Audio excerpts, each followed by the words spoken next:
Magandang umaga mga bata. Bago tayo magsimula, nais ko munang ipakilala sa inyo ang aking sarili. Ako si Binibining Marjorie Martinez, ang inyong guro sa Pilipino. Ngayon, tumayo muna tayong lahat at tayo ay manalangin. Sa ngalan ng Ama, Anak, Espiritu Santo. Amen. Ama, maraming salamat po sa araw na ito at naway lagi niyo po kaming gabayan at tulungan. Amen. Ngayon, ulutin mo ng mga kalat at itapon sa tamang basurahan bago tayo umupo. Very good. Ngayon naman ay mag-check ako ng inyong attendance. Meron bang umabsent ngayong araw? Very good. Walang lumiban ngayong araw. Ngayon naman, bago tayo magsimula, tumayo muna tayo at tayo ay mag-warm up. Itaas ang kamay, iunat ang katawan, at iikot-ikot. Okay, very good. And inhale, exhale. Yan, very good. Ngayon, tayo ay umupo na. Bago tayo magsimula, ano ang ating napag-aralan kahapon? Yes, Angeline? Tama. Tungkol sa pang-uri. Ngayon, ano sa tingin nyo ang halimbawa ng isang mabuting mag-aaral? O isa ba kayo sa halimbawa sa isang mabuting mag-aaral? Ano-ano ang mga katangian ng isang mabuting mag-aaral? Yes? Tama. Sipag pumasok. Ano pa? Tama. Gumagawa ng takdang aralin sa tamang oras. Ano pa? Nakikinig sa guro. Lahat kayo ay mga tama.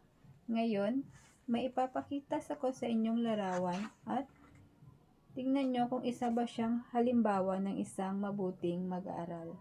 Tatawagin natin siyang si Ana. Isa ba siyang halimbawa sa isang mabuting mag-aaral?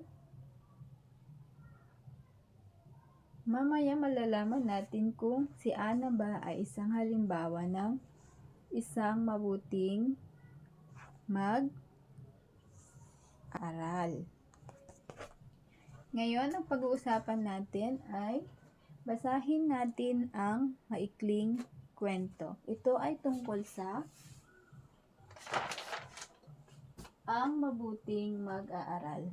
Pero bago natin yan basahin muna natin ang mga layunin na sa pagtatapos ng araling ito, kayo ay inaasahan ko, number 1, matutukoy ang pangunahing idea ng isang mag-aaral. Number 2, maibibigay ang kakuhulugan ng pagpapahalaga sa kasipagan at disiplina. Number 3, maipapahiwatig nilang sariling opinyon sa pamamagitan ng pagguhit at pagpapaliwanag. Ngayon, basahin na natin ang maikling kwento tungkol sa ang mabuting mag-aaral. Si Ana ay isang mabuting mag-aaral sa ika-4 na baitang. Araw-araw ay maaga siyang pumapasok sa paaralan. Bago pumasok sa silid-aralan, nililinis muna niya ang paligid kasama ang kanyang mga kaklase. Pagkatapos maayos, niyang inaayos ang kanyang upuan at mga gamit. Sa unang talata pa lang makikita na natin na si Ana ay isang magandang halimbawa ng isang mabuting mag-aaral. Tumungo tayo sa pangalawang talata. Sa klase, maingat siyang nakikinig sa mga paliwanag ng guro at masigasig na sumasagot sa mga tanong. Kapag may hindi siya naiintindihan, magalang siyang nagtatanong upang malinawan. Isa rin siya sa mga tumutulong sa mga kaklaseng nahihirapan sa aralin. Sa pangalawang talata, isa pa rin ba siyang halimbawa ng isang mabuting mag-aaral? Tama. Sa pangatlong talata, pag-uwi naman sa bahay, isinasagawa niya agad ang kanyang takdang aralin. Tumutulong din siya sa kanyang mga magulang sa gawaing bahay. Hindi siya basta sumusuko kapag mahirap ang aralin, bagkos ay nagsisikap siyang matuto. Ngayon, tapos na natin basahin ang kwento tungkol kay Ana. Sa tingin nyo, tama ba na isa siyang halimbawa ng isang mabuting mag-aaral? Tama ba na tularan natin siya? Tama. Ano-ano ang mga katangian ni Ana? Pakibigay. Una, ang araw-araw masipag siya sa paaralan. Pangalawa, naglilinis muna ng paligid. Pangatlo, inaayos niya ang kanyang mga upuan at gamit. Pang-apat, nakikinig siya sa paliwanag ng guro at masigasig na sumasagot sa mga tanong. Pang-apat, naiintindihan niya. Magalang siya magtanong upang malinawan at tumutulong siya sa kaklaseng nahihirapan. Ano pa, sa kanilang bahay naman, hindi lang siya masipag sa paaralan, kundi masipag din siya sa kanilang bahay.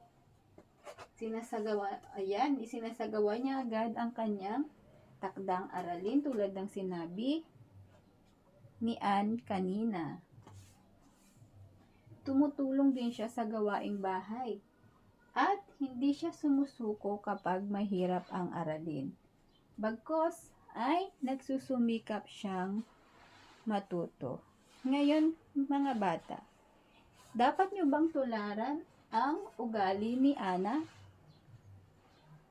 Tama. Isa siyang bata na dapat ay tularan ng mga bata na katulad nyo.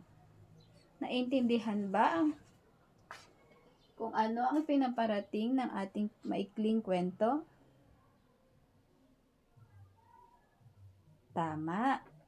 Ngayon, maglabas kayo ng papel at lapis at gumuhit kung paano maipapakita ang inyong pagbuting mag-aaral o sa loob ng paaralan o sa inyong bahay. Bigyan ko kayo ng 10 minuto. Okay, time start now. Okay, ngayon tapos na ang 10 minuto. Ipasa ng mga papel at titignan natin kung maganda ang inyong mga drawing. Napakagaling. Lahat kayo ay tama. Lahat ng inyong mga drawing ay napakaganda. At lahat ng inyong sinulat ay napakaganda. Very good mga bata. Ngayon naman, tapos na natin pag-aralan ang mabuting mag-aaral. At ito ay si Ana. Ano ang aral na napulot nyo sa ating binasang maikling kwento? Yes, Angeline? Tama. Ang kasipagan, disiplina, magaling, paggalang ay mga katangiang dapat isabuhay sa araw-araw na buhay. Ngayon, para sa inyong pagtataya, maglabas kayo ng papel at babasahin ko ang mga tanong at isulat nyo kung ito ay tama o mali. Okay? Number 1.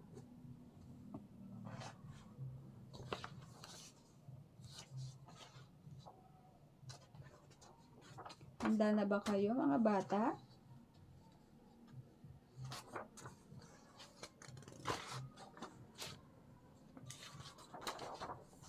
Number 1. Ang mabuting mag-aaral ay palaging nakikinig at sumusunod sa kanyang guro.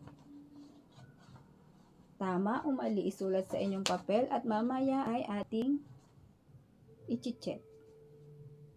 Ulitin ko.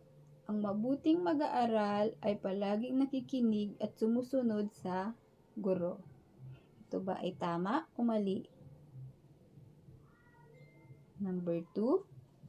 Hindi na kailangang gumawa ng takdang aralin kung pagod na sa bahay. Hindi na kailangang gumawa ng takdang aralin kung pagod na sa bahay. Number 3. Ang pagiging mabuting mag-aaral ay nasusukat lamang sa taas ng marka. Ulitin ko ang tanong. Ang pagiging mabuting mag-aaral ay nasusukat lamang sa taas ng marka. Ito ay tama o mali? Okay, number 5. Ang mabuting mag-aaral ay nagpapakita ng disiplina at paggalang sa kapwa. Tama o mali? Ulitin ko. Ang mabuting mag-aaral ay nagpapakita ng disiplina at paggalang sa kapwa.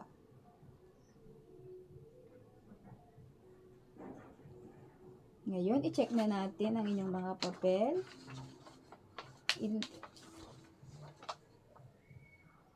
Number 1.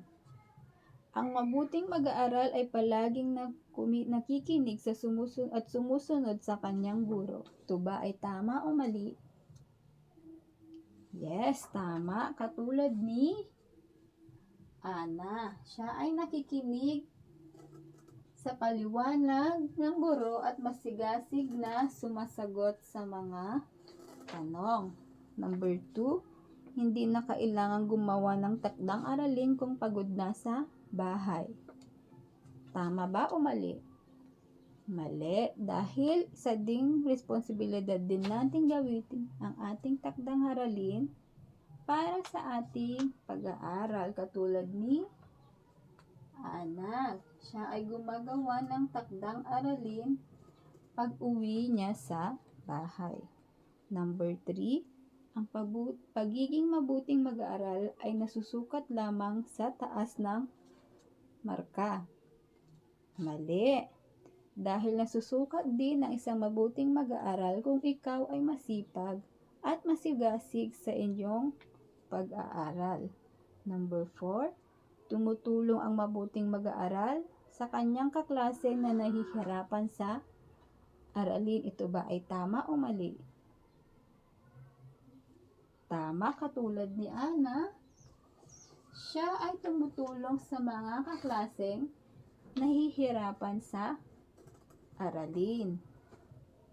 Number 5. Ang mabuting mag-aaral ay nagpapakita ng disiplina at paggalang sa kapwa.